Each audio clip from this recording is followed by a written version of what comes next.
வீடியோக்குள்ளே போகிறதுக்கு முன்னாடி ஒரு சின்ன அனௌன்ஸ்மெண்ட். நம்ம சேனலை ரொம்ப நாளாக பார்க்குறவங்களுக்கு தெரியும், நம்ம பெய்டு அட்வர்டைஸ்மெண்ட்லாம் எதுவும் பெருசாக பண்ணுறது கிடையாது. But it's getting tough these days. So என்னோட ஒர்க் உங்களுக்கு பிடிச்சிருந்தா, உங்களுக்கு விருப்பம் இருந்தால் நம்ம சேனலோட growthக்கு உங்களால் முடிஞ்ச கான்ட்ரிபியூஷனை பண்ணுங்கள். அதுக்கான யூபிஐ ஐடி இப்போ ஸ்க்ரீனில் வரும் அண்ட் டிஸ்கிரிப்ஷன்லேயும் இருக்கும். அண்ட் அப்ராடில் இருக்கவங்களுக்கு பைமிய காஃபி லிங்கையும் நான் கீழே கொடுத்துருக்கேன். ஸோ பார்த்து பண்ணுங்கள். Welcome to haunted times. அந்த டிசம்பர் மாத இரவில் சார்லின்ற ஒரு பர்சன் தன்னோட கேர்ள் ஃப்ரெண்ட் எரிக்காவை காணோன்னு அந்த சின்ன டவுனோட போலீஸ் ஸ்டேஷனுக்கு கால் பண்ணியிருக்காரு. முதல்ல ஏதோ டொமஸ்டிக் கேஸாக தான் இருக்கும்னு நினச்சி அங்கே போனவங்க அந்த கிரைம் சீனை பார்த்து ரொம்பவே ஷாக் ஆகி போனாங்க. ஏன்னா அந்த கிரைம் சீன் அன்யூஷுவலாக இருந்துச்சு. போலீஸ் இதை இன்வெஸ்டிகேட் பண்ண ஆரம்பிச்ச 3வது நாள் அந்த டவுனுக்கு பக்கத்தில் இருந்த ஒரு காட்டுப்பகுதியில் எரிக்காவோட சிதைந்து போன உடல் கண்டறியப்பட்டுச்சு. அந்த உடலை பார்க்கும்போது உண்மையாவே இது ஒரு மனுஷனால தான் நடத்தப்பட்டுச்சான்ற ஒரு சந்தேகம் போலீஸ் அண்ட் ஃபாரன்சிக் டீம் மத்தியில ஏற்பட ஆரம்பிச்சது. அதுக்கப்புறம் இந்த கேஸ்ல ஏகப்பட்ட குழப்பங்கள் தான் அமைஞ்சிச்சு. ஒரு கட்டத்துல சந்தேகத்தின் அடிப்படையில எரிக்காவோட பாய் ஃப்ரெண்ட் சார்லிய போலீஸ் கைது பண்ணாங்க. அடுத்ததா எரிக்காவோட போஸ்ட்மார்ட்டம் ரிப்போர்ட்டுக்காக போலீஸ் வெயிட் பண்ணிக்கிட்டு இருந்தாங்க. இதுக்கு நடுவுல இந்த செய்தி மீடியாவுக்கு தெரிய வந்துச்சு. இதனால அந்த கேஸை முடிச்சே ஆகணுன்ற ஒரு ப்ரெஷர் அங்க உருவாக ஆரம்பிச்சது. அதுக்கப்புறம் என்ன நடந்துச்சுன்றத வாங்க வீடியோக்குள்ள பார்க்கலாம்.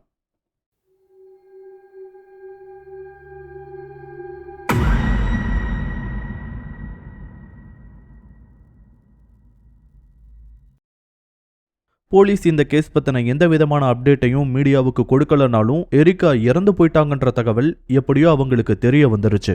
எப்போ இந்த தகவல் அவங்களுக்கு கிடைச்சதோ அதுக்கப்புறம் போலீஸோட அப்டேட் அவங்களுக்கு தேவைப்படவே இல்லை. எரிக்கா தான் இறந்து போயிட்டாங்களே. ஸோ அவங்களோட அடுத்தடுத்த வேலைகளை மீடியா பர்சன்ஸ் வேகமாக செய்ய ஆரம்பிச்சாங்க.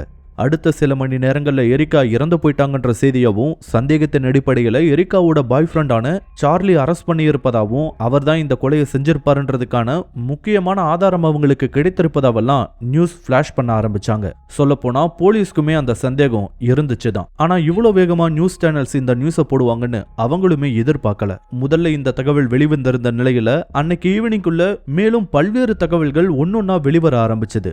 எப்போ எரிக்கா இறந்து போயிட்டாங்கன்ற தகவல் கிடைச்சதோ முதல்ல அவங்கள பத்தியும், அவங்க கூட வேலை செஞ்சவங்கள பத்தியும், அவரோட பாய் ஃப்ரெண்ட் சார்லிய பத்தியும் மற்ற பல விஷயங்களையும் ஒன்னொன்னா கேதர் பண்ண ஆரம்பிச்சாங்க. அதுல அவங்க முதல்ல இன்டர்வியூ எடுத்தது எரிக்கா கூட ரெஸ்டாரண்ட்ல ஒர்க் பண்ணிக்கிட்டு இருந்த கொலீக்ஸ் 3 பேரையும் தான். அந்த இன்டர்வியூல அவங்க என்ன சொல்லியிருந்தாங்கன்னா, அவங்க போலீஸ் கிட்ட சொன்னதையே தான் இதுலயும் சொன்னாங்க. அந்த இன்டர்வியூ மூலமா மீடியாவுக்கு தேவையான லீட்ஸ் கிடைச்சது. அதுல முக்கியமான ஒரு லீட், எரிக்காவோட பாய் ஃப்ரெண்டான சார்லி ஒரு ஷார்ட் டெம்பர்ட் பர்சன், எதுக்கு எடுத்தாலும் கோவப்படுவாரு. எரிக்காவுக்கும் சார்லிக்கும் நடுவுல நிறைய முறை சண்டை நடந்திருக்கு. அதுவும் ஒரு 3 வாரத்துக்கு முன்னாடி எல்லாம் அவங்களுக்கு நடுவுல ரெஸ்டாரண்ட்லயே ஒரு பெரிய சண்டை நடந்திருக்கு. எரிக்கா சார்லிய பிரேக்கப் பண்ண இருந்தாங்கன்ற தகவல் எல்லாம் வெளியே தெரிய வந்துச்சு. 2வது, எரிக்கா காணாம போறதுக்கு சில நாட்கள் முன்னாடி இருந்தே தன்னை யாரோ ஸ்டாக் பண்ற மாதிரி இருப்பதா பயந்துகிட்டு இருந்திருக்காங்க. இத பத்தியும் எரிக்கா அவங்க கூட ஒர்க் பண்றவங்க கிட்ட சொல்லியிருக்காங்க. அதையும் அவங்க இந்த டிவி இன்டர்வியூல சொல்லி இருந்தாங்க. இந்த 2 விஷயங்கள் மீடியாவுக்கு தெரிய வந்ததுதான் மிச்சம். இவங்களே எரிக்காவோட பாய் ஃப்ரெண்ட் சார்லி தான் அந்த கொலையை பண்ணதா ஒரு ஸ்டோரியவே கிரியேட் பண்ணாங்க. நடந்தது என்னன்னு தெரியாததால பப்ளிக் அதை அப்படியே நம்பவும் செஞ்சாங்க. அன்னைக்கு ஈவினிங்குள்ள எப்படியும் போஸ்ட்மார்ட்டம் ரிப்போர்ட் கிடைச்சிடும்னு போலீஸ் ரொம்பவும் எதிர்பார்த்துக்கிட்டு இருந்தாங்க. ஆனா அடுத்த நாள் காலையில தான் அந்த ரிப்போர்ட் அவங்களோட கையில கிடைச்சது. அந்த ரிப்போர்ட்டை படிச்ச போலீஸ்னால அதை நம்பவே முடியல. ஒருவேளை அவங்களுக்கு கிடைச்ச அந்த ரிப்போர்ட் மட்டும் அப்படியே வெளியே போச்சுன்னா இருக்கிற குழப்பம் இன்னுமே அதிகமாக வாய்ப்பு இருக்கு. ஏன் அது பயமா கூட மாற வாய்ப்பு இருக்கு. சரியா அப்படி அந்த ரிப்போர்ட்ல என்ன சொல்லப்பட்டிருந்துச்சு? எரிக்கா அவங்களோட அபார்ட்மெண்ட்ல பயங்கரமான தாக்குதலுக்கு உள்ளாக்கப்பட்டிருந்தாலும் அவங்க உயிரோட தான் அங்கிருந்து வெளியே கொண்டு வரப்பட்டிருந்திருக்காங்க. அந்த காட்டுப்பகுதிக்கு கொண்டு போற வரைக்குமே கூட அவங்க உயிரோட தான் இருந்திருக்காங்க. ஆனா சுய நினைவே இல்லாம இருந்திருக்காங்க. இதுக்கும் அவங்க உயிரோடு இருக்கும் போதே அவங்களோட கண்கள் 2ம் தோண்டி எடுக்கப்பட்டிருக்கு. அப்புறம் கொஞ்சம் கொஞ்சமா அவங்களோட உடல் ஏதோ ஒரு உயிரினத்தால சாப்பிடப்பட்டிருக்கு. அந்த சமயத்துல தான் எரிக்காவோட உயிர் பிரிஞ்சிருக்கு. இதெல்லாம் 2-3 மணி நேரத்துக்குள்ள நடந்த விஷயங்கள். இந்த தகவலை விட அந்த ரிப்போர்ட்ல அடுத்து சொல்லப்பட்டிருந்த தகவல்கள் தான் ஷாக்கிங்கா இருந்துச்சு. இதை செஞ்சது மனுஷனா இல்ல மிருகமா இல்ல நம்மளோட புரிதலுக்கு அப்பாற்பட்ட ஒரு உயிரினமானு எதுவுமே எங்களுக்கு தெரியலன்னு அந்த ரிப்போர்ட்ல முதல்ல எழுதி இருந்தாங்க. இது அவங்க எழுதி இருந்ததுக்கு காரணமும் இருந்துச்சு. முதல்ல எரிக்காவோட உடல் சிதைக்கப்பட்டிருக்க, முக்கியமா கடித்து சாப்பிடப்பட்டிருக்க முறைன்னு பார்த்தா கண்டிப்பா கரடி மாதிரியான ஏதோ ஒரு கொடூரமான உயிரினத்தால தான் இதை செஞ்சிருக்க முடியும். அந்த மாதிரி செய்ய கரடி உட்பட வெகு சில உயிரினங்களால மட்டும்தான் முடியும். இது ஒரு மிருகம் செஞ்சிருக்கலான்றதுக்கான ஒரு காரணம். இது ஏன் ஒருவேளை மனிதன் மாதிரியான ஒரு இன்டெலிஜென்ஸ் ஸ்பீசிஸ்னால செய்யப்பட்டிருக்கலான்னு குறிப்பிட்டாங்கன்னா, எரிக்காவோட கண்கள் தோண்டி எடுக்கப்பட்டிருந்த விதம். அது தோண்டி எடுக்கப்பட்டிருக்க விதத்தை வச்சு பார்க்கும்போது கண்டிப்பா அது முதல் முறையே கிடையாது. பல முறை கண்களை தோண்டி எடுத்து பழக்கம் இருக்க ஒரு உயிரினத்தால மட்டும்தான் அதை செய்ய முடியும். அதை வச்சு பார்க்கும்போது மிருகங்களால் அதை செய்ய முடியுமானா கண்டிப்பா கிடையாது. அது மட்டும் இல்லாம அதை செய்யற கேப்பபிலிட்டியோட ஒரு மிருகம் அந்த பகுதியில் இருந்திருந்தா கண்டிப்பா ஃபாரஸ்ட் டிபார்ட்மெண்ட்டுக்கும் அவங்க மூலமா போலீஸ் டிபார்ட்மெண்ட்டுக்கும் தெரிய வந்திருக்கும். ஆனா அப்படி எந்த மிருகமோ அந்த பகுதியில் இருக்க மாதிரி எந்த ஒரு தகவலுமே கிடையாது. இது எல்லாத்தையும் விட இப்படி ஒரு சந்தேகம் ஏற்பட்டதற்கான முக்கியமான காரணம் எரிக்காவோட தலைக்குள்ள இருந்த மூளை மிஸ் ஆனதுதான். ஆரம்பத்துல எரிக்காவோட உடலை ஃபாரஸ்ட்ல பார்க்கும்போது இதை யாருமே கவனிக்கல. பட் எப்போ போஸ்ட்மார்ட்டம்காக எரிக்காவோட உடலை கொண்டு வந்தாங்களோ அப்போ எல்லா பாடி பார்ட்ஸும் செக் செய்யப்படும். அந்த சமயத்துல ஸ்கல்ல ஓபன் பண்ண ட்ரை பண்றாங்க. ஆனா அது ஈஸியா அவங்க கையோட வந்திருக்கு. உள்ள பார்த்தா எரிக்காவோட மூளை முழுசுமா பிடுங்கப்பட்டிருந்துச்சு. இது கண்கள் தோண்டி எடுக்கப்பட்டிருக்கின்ற தகவலை விட ரொம்பவே மோசமான ஒரு செய்தி. இதை கண்டிப்பா ஒரு மிருகத்தினால செய்ய வாய்ப்பே கிடையாது. ஒருவேளை கரடியே சாப்பிட்டிருந்தாலும் ஸ்கல்லோட சேர்த்து தான் கடிச்சிருக்கும். அதை பார்த்த உடனே போஸ்ட்மார்ட்டம் பண்ற ஒரு டாக்டர்னால தெரிஞ்சுக்க முடியும். ஆனா அப்படி இல்லாம ஸ்கல்ல ஓபன் பண்ணி உள்ள மூளையை பிடுங்கிறதெல்லாம் எந்த ஒரு மிருகத்தாலையும் செய்யவே முடியாத விஷயங்கள். இப்படி அந்த ரிப்போர்ட்ல பல்வேறு அதிர்ச்சிக்குரிய தகவல்கள் எழுதப்பட்டிருந்துச்சு. இதை வச்சுதான் உண்மையாவே இந்த கொலையை செஞ்சது மனுஷனா இல்ல மிருகமா இல்ல அதையும் தாண்டான வேற ஏதோ ஒன்னான்னு எங்களுக்கே குழப்பமா இருக்குன்னு அந்த போஸ்ட்மார்ட்டம் ரிப்போர்ட்ல டாக்டர்ஸ் எழுதி இருந்தாங்க.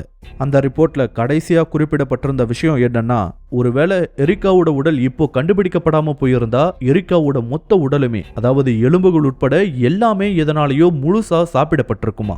இதை எப்படி கண்டுபிடிச்சாங்கன்னா, பல இடங்கள்ல அந்த டிஷ்யூஸ் ஃப்ரெஷ்ஷா கட்டானதற்கான தடயங்களை பார்க்க முடிஞ்சிருக்கு. அண்ட் அது வின்டர் டைமா இருந்ததால அந்த உடலோட டீகம்போசிங் ப்ராசஸும் ரொம்பவே மெதுவா தான் நடந்துகிட்டு வந்திருக்கு.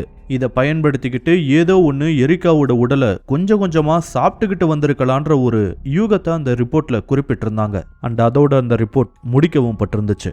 இப்படி ஒரு ரிப்போர்ட்டை அந்த டவுன்ல இருந்த யாருமே அது வரைக்கும் படிச்சதே கிடையாது. இப்படி ஒரு ரிப்போர்ட்டை படிச்சு முடிச்சதும் ஸ்டீஃபன் தலையில கை வச்சு உட்கார்ந்தாரு. அடுத்ததா இந்த ரிப்போர்ட் அவரோட சீஃப் கிட்ட கொடுக்கப்படுது. அவரும் படிச்சு முடிச்சுட்டு அதே மாதிரிதான் தலையில கை வச்சு உட்கார்ந்தாரு. இருந்தாலும் அடுத்த கட்ட வேலைகளை செஞ்சாகணுமே. உடனடியா அந்த போஸ்ட்மார்ட்டம் பண்ண டாக்டரையும் ஃபாரன்சிக் எக்ஸ்பர்ட் ஹைடியவும் வரவழைச்சாரு. ரெண்டு பேரும் அடுத்த அரை மணி நேரத்துக்குள்ள அங்க வந்து சேர்ந்தாங்க. அங்க வந்த டாக்டர் கிட்ட, என்ன சார் இப்படி ஒரு ரிப்போர்ட்டை கொடுத்துருக்கீங்க, இப்படி நடந்திருக்குமான்னு கேட்டதுக்கு அந்த டாக்டர் என்ன சொல்லியிருக்காருன்னா, இந்த ரிப்போர்ட்டை நீங்க படிக்கும்போது ஏற்பட்ட ஷாக்கை விட நேர்ல பார்த்த எனக்கு பெரிய ஷாக்கா இருந்துச்சு சார். நான் வேணும்னே உங்களை குழப்பறதுக்கெல்லாம் இப்படி ஒரு ரிப்போர்ட்டை நான் எழுதல. அந்த பாடியில என்ன நான் பார்த்தனோ அதை வச்சுதான் நான் இதை எழுதணும்னு சொல்லியிருக்காரு. பட் என்னாலையும் இதை நம்ப முடியலன்னு தான் சொன்னாரு அந்த டாக்டர். இதுக்குள்ள அந்த ரிப்போர்ட்டை ஃபாரன்சிக் எக்ஸ்பர்ட் ஹைடியும் ஷாக்கோட படிச்சு முடிச்சிருந்தாங்க. படிச்சு முடிச்சதும் அவங்க பங்குக்கு, எஸ் நான் பயந்த மாதிரியே தான் இந்த ரிப்போர்ட்டும் இருக்குன்னு ஒரு குண்டை தூக்கி போட்டாங்க. சுத்தி இருந்த எல்லாரும் என்ன மேடம் சொல்றீங்கன்னு கேட்டதுக்கு அவங்களோட விளக்கத்தை சொல்ல ஆரம்பிச்சாங்க ஹைடி. முதல்ல அந்த கிரைம் சீனை பார்த்தப்ப கூட இது மனுஷனால் செய்யப்பட்டிருக்க வாய்ப்பு இருக்குன்னு தான் எனக்கு தோணுச்சு. ஆனா எப்போ காட்டுல எரிக்காவோட பாடியை பார்த்தனோ அப்பவே கண்டிப்பா சார்லி மாதிரி ஒரு மனுஷன் இதை செஞ்சிருக்க வாய்ப்பில்ல. மேபி ஏதாவது ஒரு மிருகம் செஞ்சிருக்கலாம், இல்லைன்னா நமக்கு புரியாத வேற ஏதோ இங்க நடந்திருக்கும்னு எனக்கு ஒரு சந்தேகம் அப்பவே ஏற்பட்டுச்சுன்னு சொன்னாங்க. ஒருவேளை எரிக்காவை அவன் தான் கொலை பண்ணான்னு வச்சுக்கிட்டாலும் அதுக்கப்புறம் ஏதோ நடந்திருக்கு சார். அது அவனுக்கும் தெரிஞ்சதோ என்னமோ தெரியல, நமக்கும் அது இதுவரைக்கும் தெரியல. மேபி அங்க மிஸ் ஆகிற பார்ட் தான் இங்க முக்கியமான விஷயமா இருக்குமோன்னு எனக்கு தோணுதுன்னு ஹைடி அங்க இருந்த போலீஸ் ஆபீசர்ஸை பார்த்து சொன்னாங்க. என்ன மேடம் சொல்றீங்கன்னு கேட்டதுக்கு, எரிக்கா காணாம போன நாள் அன்னைக்கு என்ன நடந்ததுன்னு கொஞ்சம் சொல்ல முடியுமான்னு கேட்டிருக்காங்க ஹைடி. அதாவது சார்லி சொன்ன தகவல்கள் கிடையாது, உண்மையாவே நீங்க இன்வெஸ்டிகேட் பண்ணி எதையெல்லாம் கண்டுபிடிச்சிங்கன்னு சொல்லுங்கன்னு கேட்டிருக்காங்க ஹைடி. ஹைடி அதை கேட்டதும் ஸ்டீஃபன் சீஃபை பார்த்திருக்காரு. சீஃபும் அதுக்கு ஓகேன்னு சொல்லவும் ஸ்டீஃபன் அந்த கேஸ் ஃபைலை எடுத்து அந்த டீட்டெயில்ஸ் எல்லாம் ஒவ்வொன்றா படிக்க ஆரம்பிச்சிருக்காரு. சார்லி சொன்ன தகவல்களை வச்சு பார்க்கும்போது எரிக்கா காணாம போன அன்னைக்கு ராத்திரி 9:30 மணி வரைக்கும் அவன் வேலை செஞ்ச பார்ல தான் இருந்திருக்கான். 9:40 கிட்ட தான் அங்க இருந்து கிளம்பி இருக்கான். கிளம்பி 10 நிமிஷத்துலயே அவனோட ரூம்க்கு போனதாவும் அங்க போயிட்டு உடனடியே எரிக்காவுக்கு 2-3 தடவை கால் பண்ணதாவும், ஆனா அந்த கால் ஸ்ட்ரெயிட்டா எரிக்காவோட வாய்ஸ் மெயிலுக்கு போனதாவும், அவன் பார்ல இருந்து திரும்பி வந்ததும் குளிக்கிற ஒரு வழக்கத்தை கொண்டிருந்ததாவும், குளிச்சுட்டு ஒரு அரை மணி நேரம் கழிச்சு திரும்பி வந்து எரிக்காவுக்கு கால் பண்ணதாவும், ஆனா எரிக்கா கிட்ட இருந்த எந்த ஒரு ரெஸ்பான்ஸும் இல்லாததால 11 மணிக்கிட்ட எரிக்காவோட பிளாட்டுக்கு அவன் போனதாவும், அப்பதான் உள்ள போய் அந்த பாத்ரூமை பார்த்ததாவும், பார்த்துட்டு பயந்து போய் வெளியே வந்து போலீஸ்க்கு கால் பண்ணதாவும் சார்லி போலீஸ் கிட்ட சொல்லி இருக்கான். சோ அது உண்மையானு மறுநாளே போலீஸ் அங்க போய் செக் பண்ணியிருக்காங்க. எஸ், அவன் சொன்ன மாதிரி முதல் நாள் ராத்திரி 9:40 வரைக்குமே அவன் வேலை செஞ்சிட்டு இருந்த பார்ல இருந்ததுக்கான சிசிடிவி ஃபுட்டேஜ அவங்களால பார்க்க முடிஞ்சதுதான். ஆனா அதுக்கப்புறம் அவன் போலீஸ்க்கு கால் பண்ற வரைக்கும் சொன்ன டீடைல்ஸ் எல்லாமே அவன் சொன்னது மட்டும்தான். இதுல அவனோட கால் ரெக்கார்ட்ஸை எடுத்து பார்க்கும்போது அவன் எரிக்காவுக்கு கால் பண்ணது என்னமோ உண்மைதான். பட் அதை வச்சு மட்டுமே எப்படி ஒரு முடிவுக்கு வர முடியும்? அதே மாதிரி அவன் சொன்னதுதான் நடந்துச்சுன்றதுக்கான எவிடன்ஸ் எதுவுமே கிடைக்கல. அது ஒரு வின்டர் டைம்ன்றதால வெளியே ஜன நடமாட்டமும் பெருசா இல்ல. சோ அவனை யாரும் பார்த்த மாதிரியும் தெரியல. இது சார்லி சொன்ன ஸ்டோரி வெர்ஷன். இதுலயே கிட்டத்தட்ட 1.5 மணி நேரத்துக்கு மேல கேப் இருக்கு. அடுத்ததா எரிக்காவை பத்தி நாங்க செக் பண்ணோம். எரிக்கா வழக்கமா ரெஸ்டாரண்ட்ல இருந்து 7 மணிக்கெல்லாம் ரிலீவ் ஆயிடுவாங்க. அன்னைக்கும் 7 மணிக்கெல்லாம் ரிலீவ் ஆயிட்டாங்க. பட் மத்த வேலையெல்லாம் முடிச்சுட்டு போக 7:10 கிட்ட ஆயிருக்கு. இது வரைக்குமே ரெஸ்டாரண்ட்ல இருந்த சிசிடிவில ஃபுட்டேஜ் பதிவாயிருக்கு. அதுக்கப்புறம் வழக்கமா அவங்க வெளியே வந்து பயணிக்கிற வழியில இருந்த சிசிடிவி ஃபுட்டேஜஸ்லயும் அவங்க நடந்து போறது பதிவாயிருக்கு. இது நடந்தது 7:30 மணிக்கிட்ட. ரெஸ்டாரண்ட்ல இருந்து ஒரு 20 நிமிஷம் நடந்தா எரிக்காவோட அபார்ட்மெண்ட்டை அடைஞ்சிட முடியும். எரிக்கா நடந்து போறதை தான் வழக்கமா கொண்டு இருந்திருக்காங்க. அண்ட் அன்னைக்கும் நடந்து தான் போயிருக்காங்க போல. அது சம்பந்தமான ஃபுட்டேஜஸையும் நாங்க கலெக்ட் பண்ணோம். இப்படி அவங்க கலெக்ட் பண்ண தகவல்களை எல்லாம் சொல்லி முடிச்சாரு ஸ்டீஃபன். இதை வச்சு பார்க்கும்போது சார்லியோட அந்த 1.5 மணி நேரத்தை தவிர மற்ற எல்லா தகவல்களுமே ஏத்துக்கிற மாதிரி தான் இருக்கு. ஸோ அந்த 1.5 மணி நேரத்தில் உண்மையாவே சார்லி என்ன பண்ணிட்டு இருந்தான், எங்க இருந்தான்னு கண்டுபிடிக்கிறது தான் சார்லி இந்த கேஸ்ல இருந்து தப்பிக்கிறதுக்கான ஒரே வழி. ஆனா அது கிடைக்குமா என்னன்னு தெரியல. பட் எனக்கு இன்னும் 2 தியரிஸ் தோணுதுன்னு ஹைடி சொன்னாங்க. இது அவங்க சொன்னதும் எல்லாரும் கூர்ந்து அவங்கள கவனிக்க ஆரம்பிச்சாங்க. ஒரு தியரி படி மேபி சார்லி பாரை விட்டு வெளியே வந்ததும் வழக்கம் போல அவனோட ரூமுக்கு போயிருக்கலாம். அங்க போய் எரிக்காவுக்கு கால் பண்ணியிருக்கலாம். அண்ட் அவன் சொன்ன மாதிரியே அது ஸ்ட்ரெயிட்டா வாய்ஸ் மெயிலுக்கு கூட போயிருக்கலாம். ஆனா ஏற்கனவே அவங்க 2 பேருக்குள்ள அவ்வளோ நல்ல ரிலேஷன்ஷிப் இல்லைன்றது இங்க ஒரு முக்கியமான விஷயம். இதனால எரிக்கா யார் கூடயோ இருக்கா போலன்னு சார்லி சந்தேகப்பட்டிருக்கலாம். நேரா கார் எடுத்துக்கிட்டு எரிக்காவோட அபார்ட்மெண்ட்டுக்கு போயிருக்கலாம். அங்க எரிக்கா வேற யார் கூடயாவது தனிமையில கூட இருந்திருக்கலாம். அங்க எரிக்கா யாருக்காகவோ காத்துக்கிட்டு கூட இருந்திருக்கலாம். அப்போ அவங்க 2 பேருக்குள்ள பிரச்சனை அதிகமாகி கோவத்துல எரிக்காவை சார்லி கொலை பண்ணியிருக்க கூட வாய்ப்பு இருக்கு. இது ஒரு தியரி.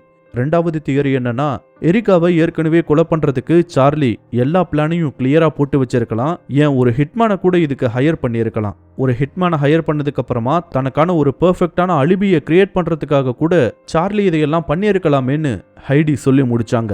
ஆனா இந்த தியரிஸ் ஒருவேளை சார்லி அந்த கொலையை பண்ணியிருந்தா மட்டும்தான் நமக்கு ஷூட் ஆகும். ஒருவேளை உண்மையாவே சார்லி அந்த கொலையை பண்ணாம போயிருந்தா என்ன பண்றதுன்ற ஒரு கேள்வியும் இங்க இருக்குதான். அதையும் நம்மளால மறுத்தர முடியாது. சோ இப்போ இன்னும் கொஞ்சம் டீப்பா இன்வெஸ்டிகேட் பண்றதை தவிர வேற வழியே இல்லைன்னு எனக்கு தோணுதுன்னு சொன்னாங்க ஹைடி. சோ மறுபடியும் ஒரு குழப்பமான நிலைக்கு தான் அந்த கேஸ் வந்து நின்னுச்சு. அப்பதான் ஸ்டீஃபன் ஹைடி சொன்ன விஷயத்தை வச்சு இன்னொரு ஆங்கிள் ஆஃப் தியரிய சொல்லி இருக்காரு.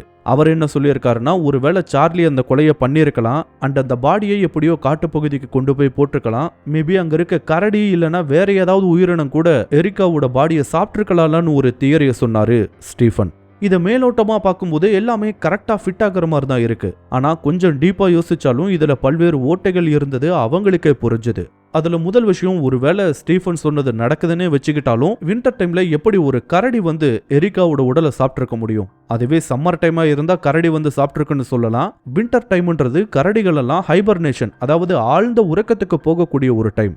சோ இந்த ஒரு தியரி அந்த ஒரு ஃபேக்ட்னால அடிபட்டு போச்சு. ஒருவேளை ஓநாய்கள் மாதிரி வேற ஏதாவது ஒரு பிரெடேட்டர் எரிக்காவோட உடலை நாசப்படுத்தி இருக்குன்னு வச்சாலும் கண்ணை தோண்டி எடுத்திருப்பதும் மூளையை தனியா பிச்சு எடுத்திருப்பதும் எந்த வகையில சேரும்? இப்படி அதுலயும் பல்வேறு குழப்பங்கள் இருந்துச்சு. இதனால இந்த கேஸ் திரும்ப திரும்ப காம்ப்ளிகேட் ஆகிட்டே தான் வந்துச்சு. இதெல்லாம் கவனிச்சுட்டே வந்த சீஃப் ஒரு முடிவை எடுத்திருந்தாரு. அவர் என்ன முடிவு எடுத்திருந்தாருன்னா, நம்ம கிட்ட தான் சார்லி கொலை பண்ணி இருக்கலான்றதுக்கான தியரி இருக்குல்ல, அதை பேஸா வச்சு ஒரு ரிப்போர்ட்டை கிரியேட் பண்ணி இந்த கேஸை முடிச்சுட்டு போலாம். எதுக்கு நாம தேவையில்லாம ஒரு ரிஸ்க் எடுத்துட்டு இருக்கணும்னு ஒரு ஐடியாவை சொன்னாரு. இந்த ஐடியா அங்கிருந்த சிலருக்கு ஓகேன்னு பட்டாலும் ஸ்டீஃபன் ஹைடி மாதிரியான சிலர்னால அந்த ஒரு ஐடியாவை ஏத்துக்கவே முடியல. அது எப்படி சார், என்ன நடந்ததுன்னே தெரியாம சார்லியை நம்மளால மாட்டிவிட முடியும்னு ஒரு கரெக்டான கேள்வியை கேட்டாங்க. அதுக்கு அந்த சீஃப் கிட்ட பதில் இல்லைனாலும் இந்த கேஸை எப்படியாவது முடிக்கணுன்ற ப்ரெஷர் அதிகமாகிட்டு இருந்தது அவருக்கு தான் புரிஞ்சுது. ஸோ அதை பத்தி அதுக்கு மேல அவரு வேற எதையும் பேச விரும்பல. இப்படியே அன்னைக்கு முழுசும் கடந்து போச்சு. இதுக்கு நடுவில் லோக்கல் நியூஸ் சேனல்ஸ்ல மட்டும் வெளியாகி இருந்த எரிக்காவோட மர்டர் நியூஸ் இப்போ நேஷனல் லெவல்ல இருக்க நியூஸ் சேனல்ஸும் கவர் பண்ண ஆரம்பிச்சாங்க. அந்த செய்தி வெளியான அன்னைக்கு ராத்திரி எல்லாம் அந்த டவுனோட போலீஸ் சீஃபுக்கு மேலிடத்துல இருந்து கால்ஸ் பறக்க ஆரம்பிச்சது. உடனடியா அந்த கேஸை க்ளோஸ் பண்ணுங்க, இல்லனா தேவையில்லாத பிரச்சனைகளை நீங்க தான் சந்திக்க வேண்டி வரும்னு அவங்க எச்சரிக்க ஆரம்பிச்சாங்க. இப்படி ராத்திரி பூராவும் அந்த போலீஸ் சீஃபுக்கு முக்கியமான நபர்கள் கிட்ட இருந்து கால்ஸ் வந்த வண்ணமா இருந்துச்சு. இத மறுநாள் காலையில அவரோட ஆக்ஷன் மூலமாவே பலராலையும் தெரிஞ்சுக்க முடிஞ்சது. உடனடியா தன்னோட சபார்டினேட் சிலரை கூப்பிட்டு இந்த கொலையை சார்லி தான் பண்ணான்ற மாதிரியான ஒரு ரிப்போர்ட்டை ரெடி பண்ணுங்க, இந்த கேஸை இன்னும் 2 நாள்ல முடிச்சே ஆகணும்னு ஆர்டர் பண்ணியிருக்காரு. இந்த விஷயம் ஸ்டீஃபனுக்கும் ஹைடிக்கும் தெரிய வந்து உடனடியா அவரை போய் பார்த்திருக்காங்க. ஆனா சீஃப் அந்த கேஸை முடிக்கிறதுல உறுதியாவே இருந்தாரு. இருந்தாலும் 1 மணி நேரத்துக்கு மேல ஸ்டீஃபனும் ஹைடியும் பேசினதுக்கு அப்புறமா சீஃப் ஒரு முடிவுக்கு வந்தாரு. என்ன முடிவுனா, உங்களுக்கு இன்னும் 5 நாள் டைம் தரேன், அதுக்குள்ள இந்த கேஸ் சம்பந்தமா ஏதாவது உருப்படியான எவிடன்ஸ் கிடைச்சா இந்த கேஸை ஃபர்தரா நாம ப்ரொசீட் பண்ணலாம், இல்லனா சார்லி தான் அந்த கொலையை பண்ணா நான் இந்த கேஸை முடிச்சிருவேன், என்ன நீங்க எதுவும் சொல்லக்கூடாதுன்னு சொல்லிட்டு அவங்கள வெளியே அனுப்பி வச்சுட்டாரு. அவங்களும் நிலைமையை புரிஞ்சுட்டு வேற வழி இல்லாம வெளியே வந்துட்டாங்க. இந்த கேஸை முடிக்க அவங்க கிட்ட இருந்ததெல்லாம் வெறும் 5 நாட்கள் மட்டும்தான். அதுக்குள்ள உண்மையில அந்த கேஸ்ல என்ன நடந்துச்சுன்னு அவங்களால கண்டுபிடிச்சிட முடியுமா? ஒருவேளை ஹைடி சந்தேகப்பட்ட மாதிரி சார்லி தான் அந்த கொலையை பண்ணியிருப்பானோ? என்ன நடந்துச்சுன்றத அடுத்த வீடியோல பார்க்கலாம். இந்த வீடியோ உங்களுக்கு பிடிச்சிருந்தா லைக் பண்ணுங்க, கமெண்ட் பண்ணுங்க, ஷேர் பண்ணுங்க. இதே மாதிரியான புதிய வீடியோக்களை பார்க்க மறக்காம ஹாண்டட் டைம்ஸ் சேனலுக்கு சப்ஸ்கிரைப் பண்ணுங்க. அண்ட் மறக்காம நோட்டிபிகேஷன் பெல் ஐகானையும் கிளிக் பண்ணி விடுங்க. தேங்க்யூ.